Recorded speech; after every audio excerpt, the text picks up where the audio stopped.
Helicopter ని కనిపెట్టిన వ్యక్తి ఒక మేధావి. అస్సలు ఎలా చేశారా బాబు అనిపించింది దీని గురించి వింటే. మన అందరికీ తెలుసు ఆమె రోటర్లు రెక్కల్లాగా దాన్ని గాలిలో ఉంచుతాయి.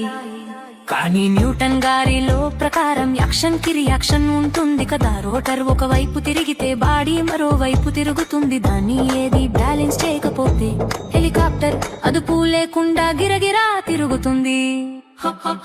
హెలికాప్టర్ హెలికాప్టర్ అందుకే వెనుక భాగంలో ఒక చిన్న రోటర్ ఉంటుంది.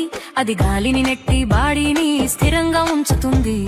పైలట్ దాన్ని అడ్జస్ట్ చేస్తారు, పెంచడం తగ్గించడం. అలా హెలికాప్టర్ ని తను అనుకున్న వైపు స్మూత్ గా తిప్పుతాడు. మరి అది ముందుకు ఎలా వెళ్తుంది తెలుసా? ఇక్కడే ఉంది అసలు విషయం.